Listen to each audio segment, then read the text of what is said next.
ಶತಮಾನಗಳ ಹೋರಾಟಕ್ಕೆ ವಿಜಯ ಸಿಕ್ಕಿದೆ. ಆ ವಿಜಯದ ಸಂಕೇತವಾಗಿ ಅಯೋಧ್ಯೆಯಲ್ಲಿ ರಾಮಧ್ವಜ ಪ್ರತಿಷ್ಠಾಪನೆ ಆಗಿದೆ. ವೈಭವ ಸಂಭ್ರಮ ಇವತ್ತು ಕಳೆಗಟ್ಟಿದೆ. ಕೋಟಿ ಭಕ್ತರ ಕನಸು ಸಾಕಾರಗೊಂಡಂತ ಕ್ಷಣ ಇವತ್ತು ನಡೆದಿದೆ. ಧರ್ಮಧ್ವಜ ಪ್ರತಿಷ್ಠಾಪನೆಯನ್ನ ಪ್ರಧಾನಿ ನರೇಂದ್ರ ಮೋದಿ ಅವರು ಮಾಡಿದ್ದಾರೆ. ರಾಮಧ್ವಜದಲ್ಲಿ ಸೂರ್ಯವಂಶದ ಪ್ರತೀಕ ಇದೆ. ಓಂ ಜೊತೆಗೆ ರಾರಾಜಿಸ್ತಾ ಇದೆ ಕೋವಿದ ಮರದ ಚಿತ್ರ. ಒಟ್ಟಲ್ಲಿ ಈ ತ್ರಿಕೋನ ಆಕಾರದ ಕೇಸರಿ ಬಣ್ಣದ ಪವಿತ್ರ ಕೇಸರಿ ಬಣ್ಣದ ಧ್ವಜ ರಾಮಾಯಣದ ಕಥೆಯನ್ನ ಹೇಳ್ತಾ ಇದೆ. ಸಾಕಷ್ಟು ವಿಶೇಷತೆಗಳನ್ನ ಈ ಧ್ವಜ ಒಳಗೊಂಡಿದೆ. ತ್ಯಾಗ, ಜಾಗೃತಿ, ತಪಸ್ಸಿನ ಮೌಲ್ಯವನ್ನ ತೋರಿಸ್ತಾ ಇದೆ. ಜೊತೆಗೆ ನಮ್ಮ ಸಂಸ್ಕೃತಿ ಪರಂಪರೆ ಎಷ್ಟು ಶ್ರೀಮಂತವಾಗಿದೆ ಅನ್ನೋದರ ಜೊತೆಗೆ ಈ ಧ್ವಜ ಇರುವಷ್ಟು ದಿನ ಧರ್ಮ ಜೀವಂತವಾಗಿರುತ್ತೆ ಅನ್ನುವಂಥ ಒಂದು ಸಂದೇಶವನ್ನ ಕೊಡ್ತಾ ಇದೆ. ಅದಕ್ಕೆ ಸಾಕ್ಷಿಯಾಗಿ ಆ ಸೂರ್ಯ ದೇವನನ್ನ ನಾವು ಆ ಧ್ವಜದಲ್ಲಿ ಗಮನಿಸ್ತಾ ಇದ್ದೀವಿ. ಇನ್ನು ಭಾರತೀಯ ಸಂಸ್ಕೃತಿಯನ್ನ ಒಗ್ಗೂಡಿಸುವಲ್ಲಿ ಈ ಧ್ವಜದ ಪಾತ್ರ ಮಹತ್ವದ್ದು ಅಂತ ಹೇಳಿ ವಿಶ್ಲೇಷಣೆಯನ್ನ ಮಾಡಲಾಗ್ತಾ ಇದೆ.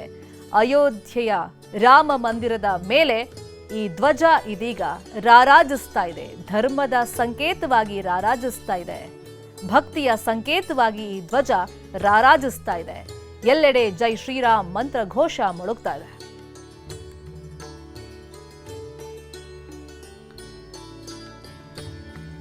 ಇವತ್ತಿನ ದಿನ ಕೂಡ ಬಹಳ ವಿಶೇಷತೆಗಳನ್ನು ಒಳಗೊಂಡಿದೆ. ಹಾಗಾಗಿ ಈ ಮಂಗಳವಾರದ ದಿನವನ್ನು ಆಯ್ಕೆ ಮಾಡಿಕೊಂಡಿದ್ದಾರೆ. ಮಾರ್ಗಶಿರ ಮಾಸದ ಶುಕ್ಲ ಪಕ್ಷದ ಪಂಚಮಿಯ ಮುಹೂರ್ತದಲ್ಲಿ ಅಭಿಜಿನ್ ಶುಭ ಲಗ್ನದಲ್ಲಿ ಇವತ್ತಿನ ವಿಶೇಷತೆ ಅಂತಂದ್ರೆ ಇವತ್ತು ಮಂಗಳವಾರ ಶ್ರೀರಾಮ ಸೀತಾಮಾತೆ ವಿವಾಹವಾದಂಥ ದಿನ. ಹಾಗಾಗಿ ವಿಶೇಷ ಮುಹೂರ್ತವನ್ನ ಈ ವಿಶೇಷ ದಿನವನ್ನ ಇವತ್ತು ಆಯ್ಕೆ ಮಾಡಿಕೊಂಡಿದ್ದಾರೆ. ಇನ್ನು ತ್ರಿಕೋನ ಆಕೃತಿಯ ಈ ಧರ್ಮಧ್ವಜ 11 ಅಡಿ ಅಗಲ ಇದೆ, 22 ಅಡಿ ಉದ್ದ ಇದೆ. ಇನ್ನು ಭಗವಾನ್ ಶ್ರೀರಾಮನ ತೇಜಸ್ಸು ಶೌರ್ಯವನ್ನ ಸಂಕೇತಿಸುವಂತ ವಿಕಿರಣ ಸೂರ್ಯ ಚಿತ್ರ ಇದ್ರ ಮೇಲಿದೆ. ಓಂ ಇದೆ, ಹಾಗೇನೆ ಕೋವಿದಾರ ಮರದ ಚಿತ್ರ ಇದೆ. ಧರ್ಮ ಹಾಗೇನೆ ರಾಷ್ಟ್ರದ ಸಂಕೇತವನ್ನ ಇದು ಬಿಂಬಿಸ್ತಾ ಇದೆ. ಕೇಸರಿ ಅಂತಂದ್ರೆ ಅದು ಆಂಜನೇಯನ ಪ್ರತೀಕ, ಜೊತೆಗೆ ಹಿಂದೂ ಧರ್ಮದ ಮಹಾ ಸಂಕೇತವಾಗಿದ್ರೆ ಸೂರ್ಯ ರಾಮನ ತೇಜಸ್ಸು ಜೊತೆಗೆ ಶೌರ್ಯದ ಸಂಕೇತವನ್ನ ಬಿಂಬಿಸ್ತಾ ಇದೆ. ಕೋವಿದರ ಮರ ರಾಮರಾಜ್ಯದ ಆದರ್ಶಗಳ ಸಂಕೇತವನ್ನ ಕೊಡ್ತಾ ಇದ್ರೆ ಓಂ ಧರ್ಮ ಮತ್ತು ರಾಷ್ಟ್ರದ ಏಕತೆಯನ್ನ ಪ್ರತಿನಿಧಿಸುವ ಸಂಕೇತವಾಗಿ ಹೊರಹೊಮ್ಮಿದೆ. ಈ ಧ್ವಜ ಏನಿದೆ ಇದನ್ನ ರಾಮಧ್ವಜ ಜೊತೆಗೆ ಭಕ್ತಿ ಧ್ವಜ, ಇನ್ನು ಧರ್ಮದ ಸಮಾಗಮ ಆಗಿದೆ. ಹೀಗೆ ನಾನಾ ರೀತಿಯಲ್ಲಿ ವಿಶ್ಲೇಷಣೆಗಳನ್ನ ಮಾಡಲಾಗ್ತಾ ಇದೆ. ಅಂದ್ರೆ ಈ ಧ್ವಜಕ್ಕೆ ಅದರದ್ದೇ ಆದಂಥ ಮಹತ್ವಗಳು ಇರ್ತವೆ.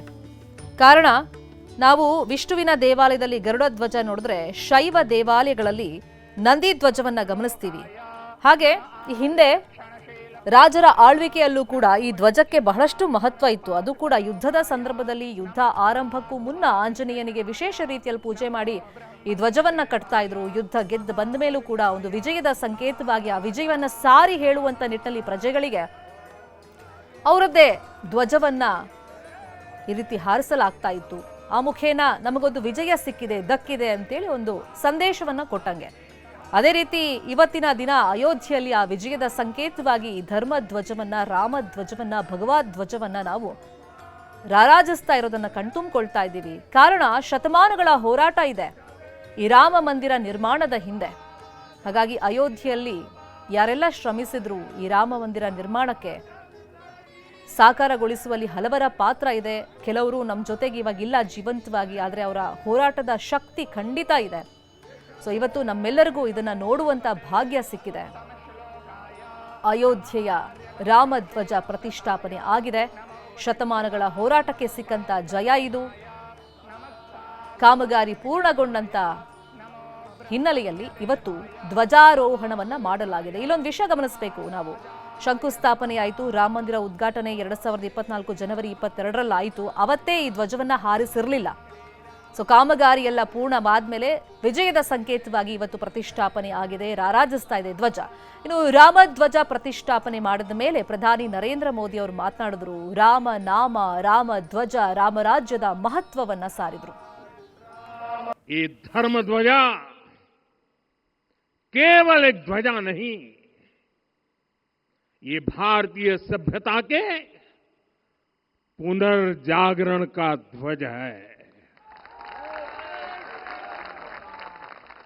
इसका भगवा रंग, इस पर रचित सूर्यवंश की ख्याति, वर्णित होम शब्द और अंकित कोविदार वृक्ष राम राज्य की कीर्ति को प्रतिरूपित करता है। ये ध्वज संकल्प है, ये ध्वज सफलता है, ये ध्वज संघर्ष से सृजन की गाथा है, ये ध्वज सदियों से चले आ रहे स्वप्नों का साकार स्वरूप है। ये ध्वज संतों की साधना और समाज की सहभागिता की सार्थक परिणति है। ये धर्म ध्वज प्रभु राम के आदर्शों और सिद्धांतों का उद्घोष करेगा। ये धर्म ध्वज आह्वान करेगा, सत्यमेव जयते नानृतम, यानी जीत सत्य की ही होती है, असत्य की नहीं। ये धर्म ध्वज उद्घोष करेगा, सत्यम एक पदम ब्रह्म सत्य धर्म प्रतिष्ठित, अर्थात सत्य ही ब्रह्म का स्वरूप है, सत्य में ही धर्म स्थापित है। ये धर्म ध्वज प्रेरणा बनेगा, प्राण जाए पर वचन न जाहि, अर्थात जो कहा जाए वही किया जाए। ये धर्म ध्वज संदेश देगा, कर्म प्रधान विश्व रची राखा, अर्थात विश्व में कर्म और कर्तव्य की प्रधानता हो।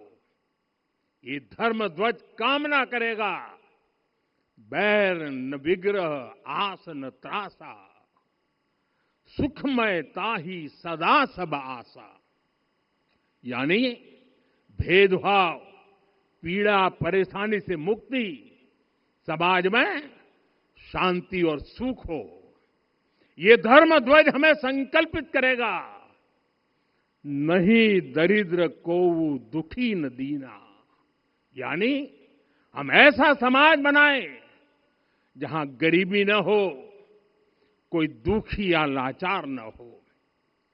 साथियों, हमारे ग्रंथों में कहा गया है, आरोपितम ध्वजम दृष्ट्वा ये अभिनंदनित धार्मिका ते अपि सर्वे प्रमुच्यते महापातक कोटि भी, यानी जो लोग किसी कारण मंदिर नहीं आ पाते और दूर से मंदिर के ध्वज को प्रणाम कर लेते हैं, उन्हें भी उतना ही पुण्य मिल जाता है।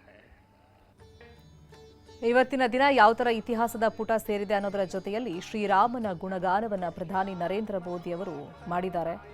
ಶಿಲಾನ್ಯಾಸವನ್ನು ಅವರೇ ನೆರವೇರಿಸಿದ್ದು, ಶ್ರೀರಾಮಲಲ್ಲ ಅಂದ್ರೆ ಬಾಲರಾಮನ ಪ್ರತಿಷ್ಠಾಪನೆಯನ್ನು ಪ್ರಧಾನಿ ನರೇಂದ್ರ ಮೋದಿ ಅವರೇ ನೆರವೇರಿಸಿದ್ದು. ಇವತ್ತು ಮತ್ತೊಂದು ಐತಿಹಾಸಿಕ ದಿನ ಕ್ಷಣಕ್ಕೂ ಕೂಡ ಪ್ರಧಾನಿ ನರೇಂದ್ರ ಮೋದಿ ಅವರು ಸಾಕ್ಷಿಯಾಗಿದ್ದಾರೆ. ಅದು ವಿಜಯದ ಸಂಕೇತವಾಗಿ ಅಯೋಧ್ಯೆಯ ಬಾಲರಾಮ ಮಂದಿರದ ದೇಗುಲದ ಮೇಲೆ ಧರ್ಮ ಧ್ವಜವನ್ನು ಹಾರಿಸಿ ಆ ಸೂರ್ಯ ಚಂದ್ರ ಇರೋವರೆಗೂ ಈ ಧ್ವಜದಲ್ಲಿ ಒಂದು ಸಂಕೇತವನ್ನ ಏನು ಕೊಟ್ಟಿದ್ದಾರೆ, ಅದು ಧರ್ಮ ಜಾಗೃತಿಯ ಸಂಕೇತ, ಅದು ಶಾಶ್ವತವಾಗಿರುತ್ತೆ, ಧರ್ಮ ಶಾಶ್ವತವಾಗಿರುತ್ತೆ ಅನ್ನೋ ಒಂದು ಸಂದೇಶವನ್ನ ಈ ತ್ರಿಕೋನ ಆಕಾರದ ಧ್ವಜದ ಮುಖೇನ ನೀಡಲಾಗಿದೆ. ರಾಮ ಜನ್ಮಭೂಮಿಯಲ್ಲಿ ಗತ ವೈಭವದ ಜೊತೆಯಲ್ಲಿ ನಮ್ಮೆಲ್ಲರ ಜೀವನದಲ್ಲಿ ರಾಮನ ಪಾತ್ರ ಎಷ್ಟು ಮಹತ್ವದ್ದಾಗಿದೆ, ಆತ ಕೊಟ್ಟಂತ ಸಂದೇಶ ಎಷ್ಟು ಮಹತ್ವದ್ದಾಗಿದೆ ಅನ್ನೋ ಕುರಿತಂತೆ ಗುಣಗಾನವನ್ನು ಇವತ್ತು ಪ್ರಧಾನಿ ನರೇಂದ್ರ ಮೋದಿ ಅವರು ಮಾಡಿದ್ದಾರೆ. ಈ ಧ್ವಜವನ್ನು ಕೂಡ ವಿಶೇಷ ರೀತಿಯಲ್ಲಿ ಅಲ್ಲಿ ವಿನ್ಯಾಸ ಮಾಡಿದ್ದಾರೆ. ರಾಮರಾಜ್ಯದ ಸಂಕೇತಗಳು ಏನಿದೆ ಅವೆಲ್ಲವೂ ಕೂಡ ಇದರಲ್ಲಿ ಒಳಗೊಂಡಿದೆ.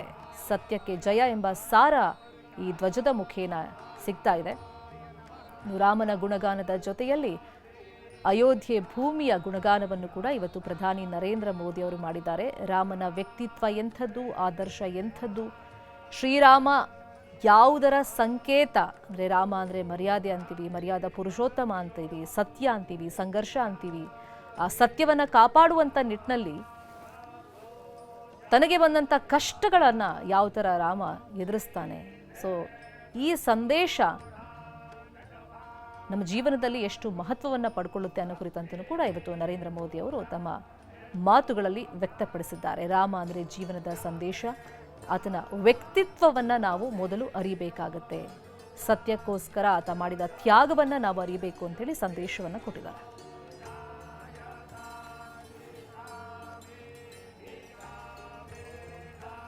ಸೊ ಇವತ್ತಿನ ಈ ದಿನದ ವಿಶೇಷತೆ ಜೊತೆಗೆ ಪ್ರಧಾನಿ ನರೇಂದ್ರ ಮೋದಿ ಅವರು ಕೊಟ್ಟಂತ ಸಂದೇಶದ ಬಗ್ಗೆ ಇನ್ನಷ್ಟು ವಿಶ್ಲೇಷಣೆಯನ್ನು ಮಾಡೋದಕ್ಕೆ, ಮಾಹಿತಿಯನ್ನು ಕೊಡೋದಕ್ಕೆ ನೇರ ಸಂಪರ್ಕದಲ್ಲಿ ಕನೆಕ್ಟ್ ಆಗಿದ್ದಾರೆ ನಮ್ಮ ನ್ಯೂಸ್ ಏಟರ್ ರಾಘವೇಂದ್ರ ಗುಡಿ.